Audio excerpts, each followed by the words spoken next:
For more than 30 years, James Carter believed he was a blessed man. At 55, his life in Atlanta looked like the American dream made modest. He wasn't rich, not by a long shot, but he had something he considered far more valuable: stability, respect, and a marriage that seemed to stand like a fortress against time. Neighbors admired him. At sunrise, they'd see James walking to his old Ford pickup, lunch pail in hand, headed to the machine shop where he'd worked since his 20s. He had the kind of reputation men in his community valued: dependable, straight-backed, loyal. If James says he'll do it, you can bet your life it'll get done, his foreman once said. And waiting for him every evening was Margaret, Margie, to those who knew her best. She was a soft-spoken woman in her early 50s, with warm brown eyes and a voice that carried a quiet steadiness. In church, she led small prayer groups and volunteered at the food pantry. At home, she made sure dinner was hot, the house tidy, and James felt like the king of his little castle. To everyone around them, James and Margaret were that rare couple you could point to and say, "That's what a marriage should look like." There was only one shadow in their otherwise bright portrait: children, or rather, the absence of them. In a neighborhood filled with birthday parties, kids playing basketball in driveways, and church pews crowded with restless toddlers, the Carters' home was always just the two of them. For years, folks asked polite questions: "So, y'all thinking of starting a family soon?" Before eventually learning to stop. James and Margaret had their answers rehearsed: "We're still praying," or "The Lord has his timing." To the outside world, it sounded faithful and noble. Inside, James carried a different weight. Late at night, when the house was still and Margaret was asleep beside him, James would stare at the ceiling fan turning lazily overhead. He imagined the sound of a child's footsteps running down the hall. He imagined teaching a son how to hold a fishing rod, or cheering from the stands as a daughter walked across a graduation stage. But those dreams never crossed the threshold of reality. 30 years, Margie, he once whispered to his wife during an anniversary dinner, his eyes glistening. "You've given me everything but a child. Maybe it's just not meant to be." Margaret reached across the table, squeezing his hand. "James, we have each other. That's more than enough." Her smile was steady, but behind it lay something unspoken, something James never thought to question. Life went on like that. They built routines so strong, they felt unbreakable. Saturdays meant grocery runs, fixing things around the house, and long evenings on the porch swing. Sundays were church and fried chicken afterward. Weeknights were quiet, filled with the soft hum of the television and Margaret humming old hymns in the kitchen. Their friends envied them. Couples divorced all around. Kids moved away. Jobs came and went. But James and Margaret Carter stayed solid. They were the living proof that loyalty and commitment could still thrive in a world that seemed to forget those values. But even the strongest walls can hide cracks no one sees. James's best friend, Calvin, once teased him about his storybook marriage while they drank beer in the backyard. "Man, you hit the jackpot with Margie. 30 years and still no drama. You know how many times I've been divorced?" "Twice." James chuckled, but there was a flicker in his eyes. "Yeah, I know I'm lucky. She's my rock. Only thing I sometimes wonder is why God never gave us kids." Guess that's just how he wrote it. Calvin shrugged. "Not every blessing looks the same. Maybe you were meant to have peace instead of diapers and college funds." James laughed with him, but that night, alone, the ache returned. He wanted both, the peace and the family. He wanted the completeness that had eluded him. Still, James never doubted Margaret, never suspected. To him, she was honesty wrapped in kindness, loyalty personified. Whatever unanswered questions life threw his way, she was the answer. The Carters' marriage, to everyone who saw it, was a story written in faith, love, and quiet resilience. What no one knew, not even James, was that beneath the surface of their perfect picture lay a secret powerful enough to shatter it all. And when that secret finally came to light, 30 years of devotion would collapse in a single night of fury. It started as nothing unusual, just another routine doctor's appointment. Margaret had been feeling tired, complaining of small aches and headaches that didn't go away. James insisted on driving her to the clinic, even though she told him she'd be fine. That was James's way: protective, dependable, the kind of husband who wanted to be there for his wife even if it was only for a checkup. The waiting room smelled faintly of disinfectant and coffee. James sat in a chair with a worn magazine in his lap, but he wasn't reading. His eyes kept drifting to the door behind which Margaret had disappeared. He never liked hospitals. They made him uneasy. Something about the sterile halls and the low hum of fluorescent lights carried a weight of secrets. When the door finally creaked open, James rose slightly, expecting his wife. Instead, he caught fragments of a hushed conversation between the physician and a nurse. Patient's condition, permanent infertility. Because she was born male. The words hit him like a gunshot. At first, James thought he must have misheard. He froze, the magazine sliding from his lap to the floor. Born male? His mind raced, rejecting the possibility even as his ears burned with the sound of it. He leaned forward, straining, hoping he had misunderstood. But the doctor's words were clear. The nurse's reply was soft, but unmistakable. Yes, it's been managed her whole adult life. She transitioned very young. James's chest tightened. His throat dried like sandpaper. 30 years, 3 decades of marriage, of loyalty, of devotion. And in one careless moment in a hospital hallway, it all felt like a cruel trick. He stumbled outside into the parking lot, needing air. The autumn wind cut across his face, but he barely noticed. Sitting in the cab of his truck, he gripped the steering wheel so tightly his knuckles turned white. Memories flooded back. Margie's soft laugh, the way she'd curl up beside him on cold nights, the whispered prayers for children that never came. Every image was now framed in betrayal. How could she hide this from me for 30 damn years? That night, the house no longer felt like home. James sat at the kitchen table, staring at the floral wallpaper Margaret had picked out years ago. The silence between them stretched until Margaret finally broke it. "James," she whispered, her voice trembling. "You've been so quiet since the doctor's." He looked up, his eyes burning with unshed tears. "Quiet? Margie, I don't even know where to start. Tell me it's not true. Tell me I didn't hear what I heard." Margaret's face went pale. Her lips parted as if to deny it, but no words came. Finally, tears welled in her eyes. "James, I wanted to tell you so many times, but I was terrified. I thought if you knew, you'd leave me. And you are my whole life. I couldn't bear to lose you." His chair scraped harshly against the floor as he stood. 30 years, Margie. 30 years you let me believe a lie. I prayed every night for a child, begged God for a blessing, and all the while you knew it was impossible. Margaret sobbed, reaching for him. "I loved you, James. I still do. I never lied about that. I thought love was enough." He pulled away, his voice shaking with rage and heartbreak. Love? Love without truth is poison. For days afterward, James walked around in a haze. At work, he couldn't focus. He dropped tools, lost his temper at small mistakes, and found himself staring off into space while machines whirred around him. At church, the pastor's words about forgiveness and trust cut like knives.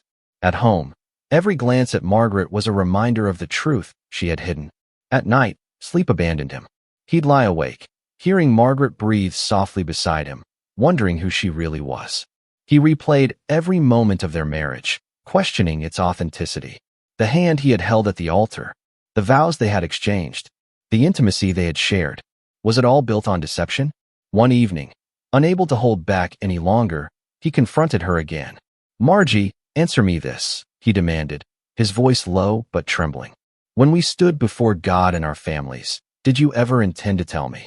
Or did you swear those vows knowing you were keeping the biggest secret a person could keep?" Margaret's shoulders shook as she cried. "James, I intended to. Every anniversary, every Christmas, I thought, this is the year I'll tell him. But I couldn't, because I knew I'd lose you. And I loved you too much to take that risk." James slammed his fist against the table, rattling the dishes. "You didn't love me, Margie. You loved the idea of me. You loved the comfort of the lie. And now I don't even know who I've been married to all these years." Margaret sobbed. "I am still me. The woman you fell in love with is real. That hasn't changed." But to James, everything had changed. The revelation became a chasm between them, widening with every passing day. To the outside world, the Carters still looked like the same devoted couple. But inside their home, the air was thick with grief, suspicion, and betrayal. James's heart had been cracked wide open, and though Margaret pleaded, begged, and wept, the truth she had hidden for 3 decades had already planted a seed of fury that would grow into something darker than either of them could have imagined.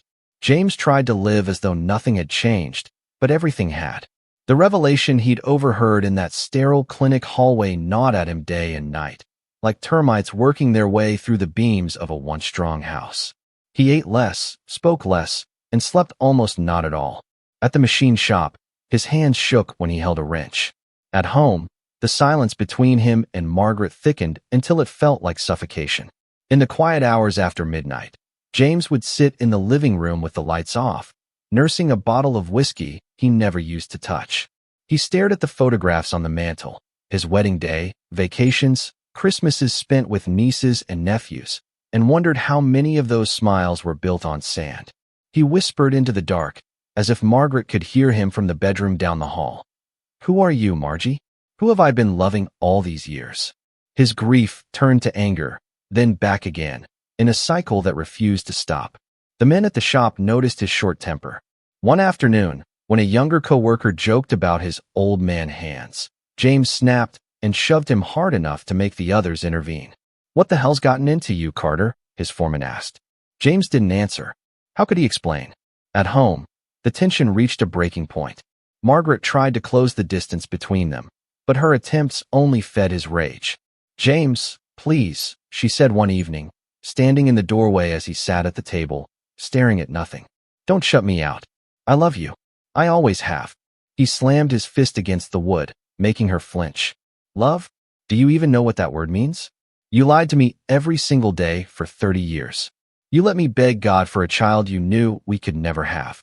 You let me dream about something that could never happen." Her eyes brimmed with tears. "I didn't want to hurt you. I wanted to protect us." He shook his head, his voice cracking. "Protect us? You destroyed us. I can't even look at you without seeing a stranger." That night, James left the house and drove aimlessly through the empty streets of Atlanta, headlights cutting through the dark. He ended up parked outside a bar he hadn't visited since his 20s. Inside, he downed shot after shot until the world blurred. He talked to no one, just sat with his fury. By the time he stumbled home, Margaret was waiting in the living room, eyes red from crying. She helped him to bed without a word. In his drunken haze, James felt both love and loathing, a contradiction that twisted his insides like a knife. The following Sunday at church, the pastor spoke about forgiveness. When secrets come to light, the truth can cut us deeper than any blade. But God asks us not to repay betrayal with hate. He asks us to forgive, as we have been forgiven. James sat rigid in the pew, Margaret's hand resting lightly on his. His jaw clenched. Forgiveness felt impossible. Later that afternoon, James confided in Calvin, his oldest friend. They sat in the backyard with beers, the sun sinking low. James's voice was rough. "If you found out your wife wasn't who she said she was, if you found out she kept the biggest secret of her life from you for decades, what would you do?" Calvin frowned, searching his friend's face. "I don't know, man. But I do know this. Anger like that? It'll kill you if you don't let it go. You've got to find a way to live with it. Or leave. But don't let it consume you." James shook his head, eyes hard. "Leave? After 30 years? After building everything together? No, Calvin. I can't leave. And I sure as hell can't live with it." That answer chilled even him. The days blurred into weeks. James stopped talking to Margaret except when he had to. Meals were eaten in silence. He took to sleeping in the spare bedroom. Every time she tried to bridge the gap, he pushed her away. His anger had become a living thing, growing larger with every heartbeat. One night, James caught his own reflection in the bathroom mirror, bloodshot eyes, unshaven face, a man unraveling. He barely recognized himself. He gripped the sink until his knuckles whitened and whispered, "I can't take this anymore." Down the hall, Margaret sat alone on their bed, clutching a photo of them on their wedding day. Tears streaked her cheeks as she whispered back to no one, "Please, Lord, don't let me lose him." But the distance between them was no longer just emotional. It had become a canyon neither could cross. And somewhere deep inside James, a dangerous thought began to take root. If he couldn't live with the lie, maybe he couldn't live with Margaret at all. That night, after leaving Calvin's backyard, James sat alone in the spare bedroom. The moonlight cut a pale stripe across the carpet, but he didn't see it. He sat on the edge of the bed, elbows on his knees, hands gripping his head as if trying to keep it from splitting in two. The house was silent, but inside his chest was a war. He thought of Margaret's laugh, how it used to be enough to pull him out of any dark mood. He thought of the way she would press her hand into his, gently, firmly, as though anchoring him to the earth itself. But then, like a shadow slipping across the memory, came the words he'd overheard in that clinic, because she was born male. James whispered into the darkness, his voice trembling. 30 years, Margie. 30 years of prayers, and dreams, and believing. How do I even begin to forgive this? In the master bedroom down the hall, Margaret lay curled up, wide awake. Her pillow was wet with tears. She clutched a small leather-bound journal to her chest, a book she had started years ago, filled with entries she never intended anyone to read. In its pages were confessions written on anniversaries, holidays, even ordinary Tuesdays. Tonight, I almost told him, but the words caught in my throat. I see the longing in his eyes when he watches children at church, and it kills me. If he ever discovers the truth, will he still love me, or will that love vanish in an instant? Her hand shook as she turned the pages, reading her own words like letters from a stranger. The fear that had once kept her silent was the same fear now eating her alive. She whispered into the night, as if James could hear her through the walls. I only wanted to be yours. I only wanted to be loved for who I became, not rejected for who I was. In that house, two people lay awake in separate rooms, one drowning in betrayal, the other suffocating under regret. Neither could see the other's pain. Neither could find the words to cross the canyon that had opened between them. James finally rose, staring into the bathroom mirror. His reflection looked like a man hollowed out, his eyes red-rimmed, jaw clenched tight. Who am I if I can't even trust the woman I built my life with? He asked himself, his voice breaking. Margaret pressed the journal back under the mattress, burying her truth once more. She prayed silently, the same prayer she had prayed for decades.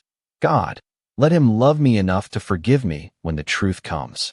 But forgiveness felt as far away as the thunder rumbling on the horizon. The storm rolled in just after dusk, clouds splitting open to release heavy sheets of rain that battered the roof of the Carter home. Thunder cracked, so loud it rattled the window panes. Inside, the air was heavy with something darker than the weather. James sat at the kitchen table, a glass of bourbon untouched in front of him. The lamp above threw a pale yellow glow across his face, hollowing his eyes, sharpening the anger that had been building for weeks. Margaret lingered near the doorway, her hands clasped together so tightly her knuckles were white. She had watched her husband unravel piece by piece, and she knew tonight was different. The storm outside felt like a mirror of the storm inside their home. James, she said softly, trying to keep her voice steady. Please, talk to me. We can't go on like this. He lifted his head slowly, his stare cutting through her like a blade. Talk. You want to talk, Margie? 30 years, and suddenly you want to talk about the truth. Her lip trembled. I wanted to so many times. I thought about it every anniversary, every holiday. But every time, I was afraid. I was afraid I'd lose you. James's hand slammed down on the table, making the glass jump. His voice rose above the thunder outside. You already lost me the second you lied. Do you understand that? You let me live a lie for 3 decades. You robbed me of children, of a future, of the dignity of knowing the truth about my own marriage. Tears spilled down her cheeks. She stepped closer, reaching out, her voice breaking. But you still had love, James. That was real. What we shared, it wasn't fake. He pushed back his chair and stood, towering over her. His chest heaved with rage, but beneath it was pain so raw it frightened even him. Love without truth is nothing. It's poison. And you fed it to me every day, smiling like nothing was wrong. Lightning flashed, illuminating Margaret's face streaked with tears. I'm still me, she whispered desperately. The woman you fell in love with. The one who cared for you, prayed for you, stood by you through everything. That's still who I am. James's voice cracked, trembling between fury and grief. No, you're someone I don't know. You're someone who tricked me into building my life on lies. The silence after his words was deafening. Only the rain pounding the roof and the occasional growl of thunder filled the space between them. Margaret took another tentative step forward, her voice small, pleading. James, please. We can work through this. I'll never hide anything again. I'll tell you everything you want to know. Just don't let this destroy us. He turned away, pacing, running both hands through his hair. His thoughts raced. Calvin's warning, the pastor's sermon on forgiveness, the haunting nights of staring at the ceiling fan, the phantom footsteps of children he'd never have. Rage welled up, drowning out reason. He spun back to face her, his eyes wild. Destroy us? You already destroyed us, Margie. All that's left is ashes. Her sobs grew louder, her shoulders shaking. James, I love you. I love you more than anything. If I could go back, if I could tell you from the beginning, I would. But please, please don't let hate take you from me now. The sound of her begging cut him to the core, but instead of softening, it only twisted the knife deeper. In that moment, he saw not his wife, but the embodiment of betrayal. The storm outside intensified, rain pelting the windows as if the heavens themselves were warning him to stop. On the counter nearby sat a heavy glass ashtray, one of the old ones he rarely used anymore. His eyes fell on it. His mind screamed at him to walk away, to go outside, to breathe, but his body moved on its own. His hand closed around the ashtray, knuckles white with pressure. Margaret's eyes widened, terror flashing across her tear-streaked face. She shook her head frantically. James, no, please, don't. But fury had taken control. Years of love twisted into a single moment of violence. With a roar that was half anguish, half rage, James swung the ashtray. The sound was sickening, glass meeting flesh and bone. Margaret crumpled instantly, her body collapsing to the carpet, blood spreading beneath her like a dark halo. The ashtray clattered from his hand and rolled away, leaving James standing over the woman who had shared his bed for 30 years. His chest heaved, his breath ragged, his mind shattering under the weight of what he had just done. He dropped to his knees beside her, his hands trembling as he lifted her head onto his lap. Her eyes fluttered weakly, lips parting as though to speak, but no words came. James pressed his forehead against hers, tears streaming down his face. Margie, oh God, what have I done? I didn't want this. I just wanted the truth. His voice cracked into sobs. You were my life. You were everything. And now, her breathing slowed, her body growing still. The room filled with silence again, but this time it was final, irreversible. For a long time, James just sat there, rocking her lifeless body, whispering apologies into her hair. The storm outside raged on, indifferent to the tragedy that had just unfolded within those four walls. Eventually, he laid her gently on the floor and stood, staring at his blood-stained hands. His reflection in the window showed him not the man he had been for decades, but a stranger, a murderer. Sirens wailed faintly in the distance. A neighbor, hearing the shouting and the crash, had already called 911. James knew what was coming. He didn't move, didn't run. Instead, he sank into the armchair, burying his face in his hands, waiting for the inevitable. When the police arrived minutes later, they found him still there, silent, broken, his wife's body lying in a pool of blood at his feet. And with that, the 30-year marriage of James and Margaret Carter ended not with age, not with time, but with a storm, a secret, and one irreversible act of rage. Red and blue lights cut through the storm as patrol cars screeched to a stop in front of the Carter home. Rain pounded the hoods of the cruisers while officers dashed toward the porch, their radios crackling with urgent chatter. Inside, James hadn't moved. He sat hunched forward in the armchair, his face buried in blood-stained hands, the storm raging outside now no louder than the storm inside his chest. The front door burst open. Atlanta police. Step away from her. James didn't lift his head. His voice was hoarse, almost a whisper. She's gone. I killed her. The officers swept the room, their flashlights cutting through the dim light. The sight before them was chilling. Margaret's body sprawled on the carpet, blood soaking the fibers, her face pale and still. Beside her, a heavy glass ashtray lay shattered on one edge. Sir, stand up. Hands where I can see them. James rose slowly, his movements mechanical, as if his soul had already left his body. He raised his hands high, palms trembling. The cuffs clicked around his wrists, cold and final. He didn't resist. He didn't fight. He only kept muttering the same broken words. I loved her. I loved her. Detective Lucia Parker arrived minutes later, her trench coat clinging wet to her shoulders as she stepped past the uniformed officers. She was no stranger to scenes of domestic violence, but this one cut differently. There was something almost reverent about the way James stood near his wife's body, cuffed, but refusing to look away. "Mr. Carter," Parker said evenly, crouching near Margaret's form. "What happened here tonight?" James swallowed hard, his eyes wet, voice shaking. "She lied to me. 30 years, she lied. I found out. I couldn't. I just couldn't." His chest collapsed with sobs. "And now she's gone." The detective studied him, noting the absence of rage now, replaced only by grief and shock. "We'll need a full statement. But right now, you need to come with us." As officers led him toward the door, James glanced back one last time at Margaret's still body. For 3 decades, she had been his world. Now that world lay shattered in crimson silence on the living room floor. Outside, the rain had eased to a drizzle. Neighbors gathered behind the police tape, clutching umbrellas and whispering in disbelief. The Carters had been the couple everyone admired. The steady marriage, the loyal husband, the faithful wife. To see James escorted out in handcuffs felt unreal, like watching a trusted pillar of the community crumble into dust. "What happened?" one neighbor asked. "Was it a break-in?" Another shook his head grimly. "No, it was James. He did this." Back inside, crime scene techs moved methodically, photographing the room, bagging the ashtray, marking the blood spatter. Detective Parker walked slowly through the house, taking in the family photos on the walls, the cross hanging above the dining table, the signs of an ordinary life now transformed into a crime scene. In the patrol car, James sat silently in the back seat, rainwater dripping from his hair. The cuffs bit into his wrists, but he barely felt them. His mind was replaying the moment over and over. The look in Margaret's eyes, the plea in her voice, the swing of his hand. He wanted to scream, to turn back time, but all he could do was whisper to himself. It wasn't supposed to end like this. At the precinct, officers booked him, fingerprinted him, and led him to a holding cell.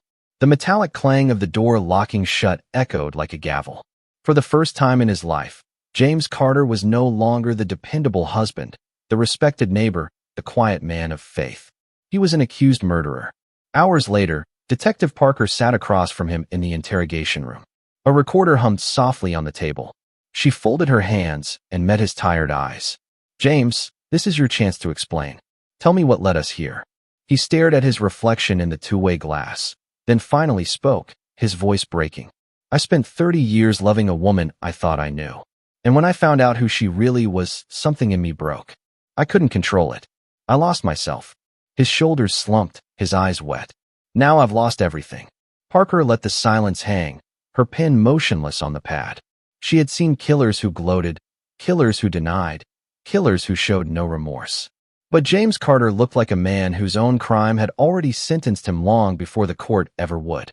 And somewhere in the stillness of that gray room, the weight of betrayal, love, and irreversible violence pressed down on him like chains heavier than the cuffs around his wrists.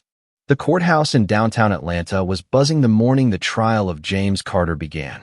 Journalists gathered on the steps, cameras flashing as spectators pushed for a glimpse of the man whose story had already captured headlines. Husband kills wife after 30-year secret. Inside, the atmosphere was electric. The courtroom was packed, neighbors, church members, and strangers drawn by the shocking tale of love, betrayal, and violence. The wooden pews creaked under the weight of so many bodies leaning forward, hungry for every word. James sat at the defense table, dressed in a plain gray suit provided by his attorney. His face was gaunt, his eyes shadowed by weeks in jail. He kept his gaze down, shoulders heavy with the burden of what he had done. The prosecution was led by Assistant District Attorney Maya Green, sharp-eyed and relentless. She rose for her opening statement, her voice clear and cutting. "Ladies and gentlemen of the jury, this case is about choices." James Carter had choices the night of October 14th. He could have walked away. He could have sought counseling or asked for help. But instead, he chose violence. He chose to take the life of Margaret Carter, the woman he had vowed to love and to cherish. 30 years of marriage ended not in faithfulness, not in honesty, but in blood. And we will prove beyond a reasonable doubt that this was murder. The jurors watched her closely, some nodding, others stone-faced. Green's words hung heavy in the air. When the defense took their turn, Attorney Robert Fields stood slowly, adjusting his glasses. His approach was calmer, more measured. Members of the jury, this is not a story about a cold-blooded killer. This is the story of a man who lived 30 years believing in a marriage, believing in love, only to have the foundation of that love ripped away in one devastating moment. James Carter is not a monster. He is a broken man who acted in the grip of shock and betrayal. What happened was tragic, but it was not premeditated murder. It was a crime of passion, a moment of human weakness brought on by unimaginable pain. James lifted his eyes briefly toward the jury, his expression raw, pleading. The first witness was Detective Lucia Parker, who had investigated the crime scene. She described the night in detail, the storm, the blood, James's confession. Her tone was clinical, but when Green asked, "Detective, what was Mr. Carter's demeanor when you arrived?" her answer cut deep. He was distraught. He admitted what he'd done immediately. He said he loved her but couldn't live with the lie. Green nodded, turning to the jury. Even in his own words, "Ladies and gentlemen," he chose not to live with it. He chose to end it permanently. The defense cross-examined. "Detective, would you describe Mr. Carter as violent during the arrest?" "No," Parker admitted. He complied. He seemed broken. Fields leaned closer to the jury. "Broken. Not calculating, not cold. Broken." The courtroom murmured softly, the tension building with each exchange. Next came the testimony of neighbors, who painted a picture of James and Margaret as the couple everyone admired. Their words highlighted the shocking nature of the crime. One elderly woman wiped tears as she said, "They were the perfect pair. If even they could fall apart like this, what hope do the rest of us have?" The doctor who had inadvertently revealed Margaret's secret also testified. Under questioning, he explained that Margaret had been born male but transitioned decades earlier. His words landed like hammer blows in the silent courtroom. She was otherwise healthy, he said. Her infertility was due to the fact that she was biologically male at birth. Gasps rippled through the crowd. The jurors shifted uncomfortably, some glancing at James, others at the empty chair where Margaret should have been. The prosecution used this testimony to argue motive. Green's voice was sharp as steel. "So, doctor, the defendant's wife of 30 years could never have children, and he only learned of this after overhearing your conversation. Would you agree that this revelation could cause anger?" "Yes," the doctor admitted. "And yet," Green pressed, "most people faced with anger do not commit murder. Mr. Carter did. That is the difference." When it was time for the defense to present their case, Fields called Calvin Miller, James's lifelong friend. Calvin described the James he knew: steady, kind, deeply religious. "This wasn't the man I knew," he said. "He was under a kind of pain I can't even imagine. He loved Margie. That's the truth. But when that secret came out, it tore him apart." Finally, James himself took the stand. The courtroom leaned forward, every ear straining. He looked smaller somehow, his suit hanging loose, his hands trembling as he swore the oath. Fields guided him gently. "Mr. Carter, can you tell the jury what you felt when you learned the truth about your wife?" James's voice cracked as he spoke. "It was like the ground opened beneath me. 30 years, I thought I knew her. I thought I knew myself. Every dream of a family, every prayer I ever said, it all collapsed. I felt like a fool. I felt betrayed." His eyes filled with tears. "But I didn't plan to hurt her. I swear to God, I didn't. It was just a moment where the anger and pain took over. And now she's gone, and I'd give anything to take it back." Green rose for cross-examination, her tone sharp. "Mr. Carter, you say you loved your wife. But when faced with the truth, you chose not to love her through it. You chose to kill her. That's not love, is it?" James's shoulders slumped. "I don't have an answer for that. I just know I lost control." Green pressed harder. "You could have walked away. You could have filed for divorce. But instead, you picked up an ashtray and ended her life. Isn't that right?" His voice was barely audible. "Yes." The silence that followed was suffocating. After days of testimony, both sides delivered closing arguments. Green's voice rang with authority. "Marriage is built on trust, yes. But no secret, no matter how shocking, justifies murder. We ask you to return the only verdict that fits: guilty of murder." Fields followed with quiet intensity. "You've seen the man sitting before you. He is not a monster. He is a man who loved too much, who was hurt too deeply, and who made a terrible, irreversible mistake. Do not call this premeditated murder. Call it what it was: a crime of passion, born from shock and despair. The jury deliberated for hours, the weight of the decision pressing on them like stone. When they finally returned, the courtroom hushed, every breath held. The foreman stood, voice steady. "We, the jury, find the defendant, James Carter, guilty of second-degree murder." A cry rang out from the back of the courtroom, one of Margaret's relatives sobbing into her hands. James bowed his head, the words striking harder than any gavel. The judge's voice was solemn as he delivered the sentence, life in prison. "Mr. Carter, you let anger dictate your hand, and now you will live with the consequences for the rest of your days." As deputies led him away, James turned once toward the gallery. His eyes searched the faces, perhaps hoping to see forgiveness, perhaps just to see someone who remembered the man he used to be. But all he found was silence, and the echo of the life he had destroyed. In the weeks after the verdict, Atlanta buzzed with uneasy conversation. The case of James Carter wasn't just another headline. It had become a mirror for the entire community. At the little church where James and Margaret once sat side by side in the second pew, whispers now replaced hymns. Some members, especially the older men, shook their heads in sympathy for James. 30 years of lies, one muttered. Any man would have lost his mind. But others, especially the women who had prayed with Margaret and known her gentle heart, responded with anger. She was kind, she was faithful. Nothing justifies what he did. The congregation split down in visible lines, not just about guilt, but about what the tragedy meant. To some, it was a cautionary tale about secrets. To others, it was a reminder of how fragile trust really is.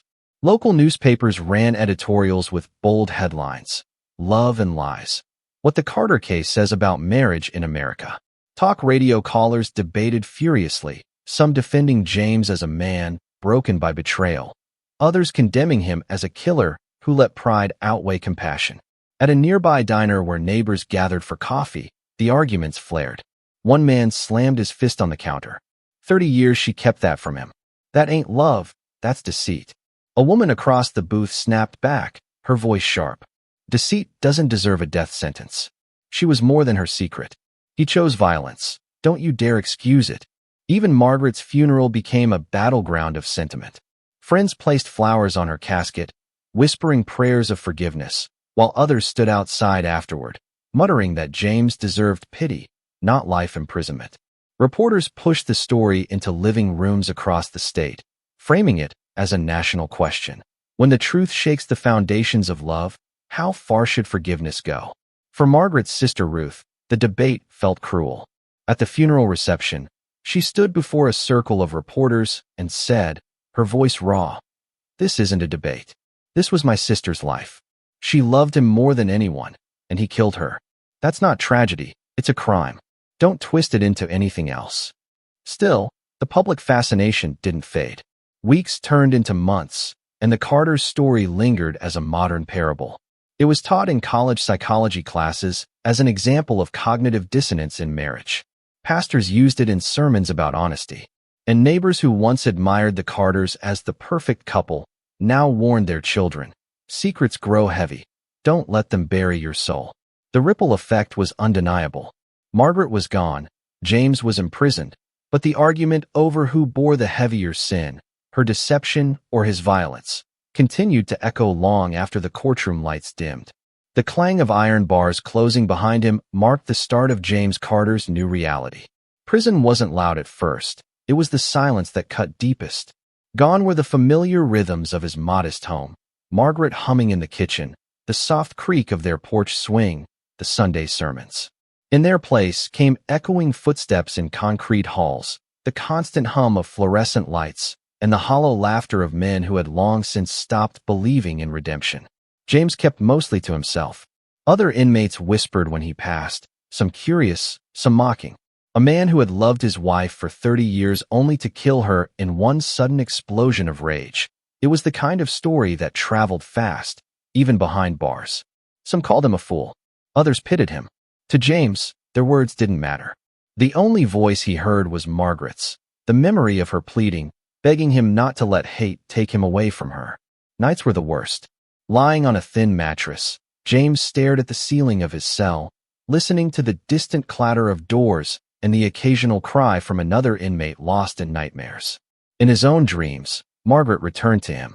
Sometimes she smiled, arms outstretched as if nothing had ever happened. Other nights, her face was broken and bloodied, her eyes accusing. He would wake drenched in sweat, whispering her name into the darkness. While James faced the cold isolation of prison, the world outside tried to make sense of the tragedy. Margaret's funeral filled the small neighborhood church to overflowing. Friends, neighbors, and church members wept openly, their voices cracking as hymns rose to the rafters. A framed photo of Margaret rested at the front, her smile eternal, her secret buried with her. The pastor spoke gently but firmly. Margaret Carter was a woman who loved deeply. She carried burdens most of us cannot imagine, and yet she gave kindness to everyone around her. Her life reminds us that love is never simple, and that fear of rejection can keep even the truest hearts from speaking the truth. Some in the congregation glanced at the empty seat where James should have been. Others avoided mentioning his name at all. For many, grief mingled with anger. How could the man who was supposed to protect her be the one who ended her life? Margaret's sister, Ruth, stood to speak. Her voice shook with sorrow and quiet fury. My sister was brave, even if she was afraid to tell her truth. She deserved compassion, not condemnation. She deserved life. Tears streamed down her face. Now, all I can do is pray that one day, James will see the weight of what he's done, not just to her, but to all of us who loved her. The community fractured in the aftermath. Some neighbors whispered that James had snapped under a truth too heavy to bear, that any man might have broken in his shoes. Others said betrayal could never justify violence, that Margaret's blood cried out for justice. Back in his cell, James wrote letters he never sent. To Margaret, he poured out confessions, apologies, and promises he could never keep. If I could trade my life for yours, I would. If I could hold you just once more, I would. I don't know how to carry the weight of what I've done, Margie. All I know is that I loved you, and I let that love turn to something I can't forgive myself for. Prison chaplains tried to reach him, urging him to seek God's forgiveness. James attended a few services, sitting in the back, his head bowed. But when the sermon spoke of grace, he felt only bitterness. Forgiveness seemed like a language he no longer understood. Months passed, then a year. James aged quickly within those walls.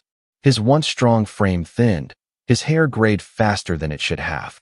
Other inmates called him preacher because he kept a Bible at his side, though he rarely opened it.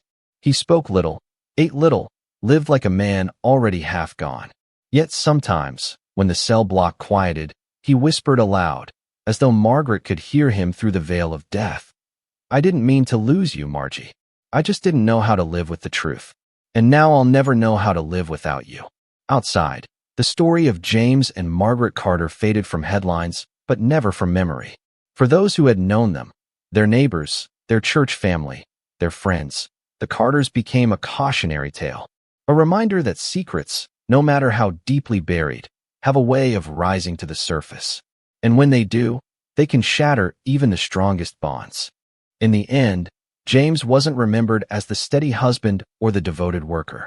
He wasn't remembered as the man who prayed nightly for children that never came. He was remembered as the man who let rage and betrayal eclipse 30 years of love, the man who traded a lifetime of loyalty for one irreversible act of violence. And in the quiet of his prison cell, with nothing but time and regret, James Carter lived out the cruelest sentence of all, not the life term handed down by the judge, but the endless replay of that one night when love, fear, and anger collided and destroyed everything. Time has a way of dulling headlines, but sharpening memories. Years after the trial, people in Atlanta still spoke in hushed tones about James and Margaret Carter. Their story had become more than just a crime.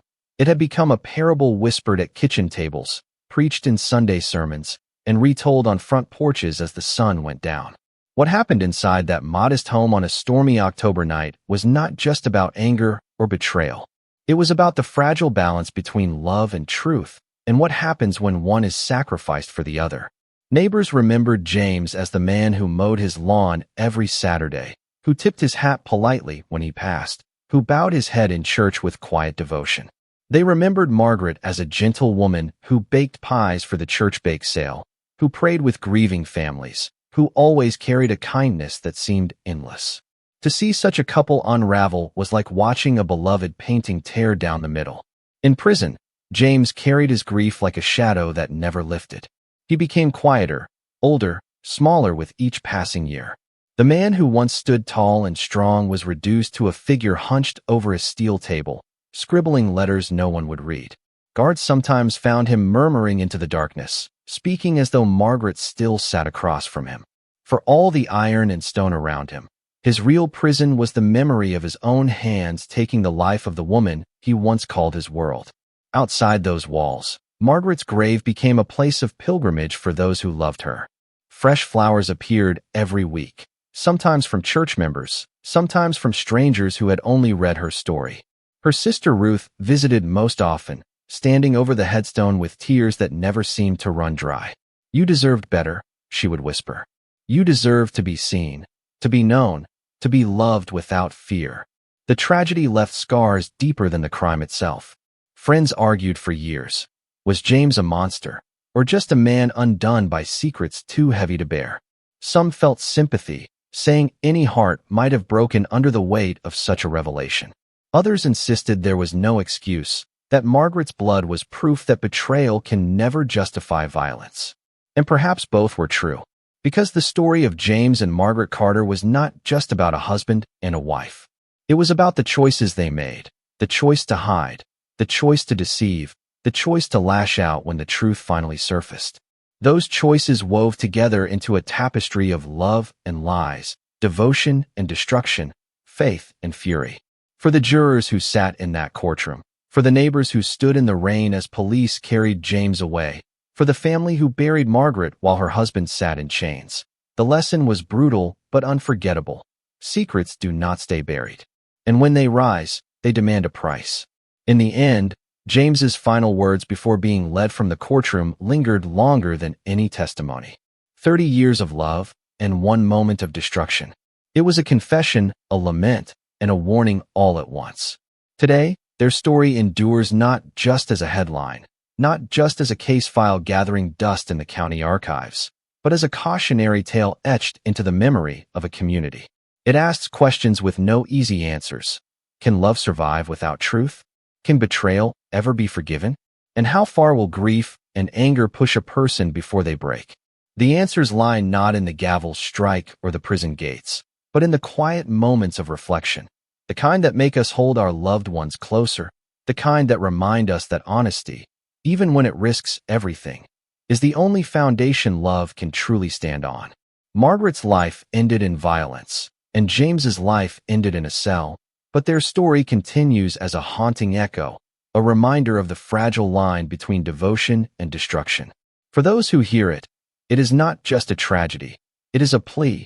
Never let fear of truth become the spark that turns love into ruin.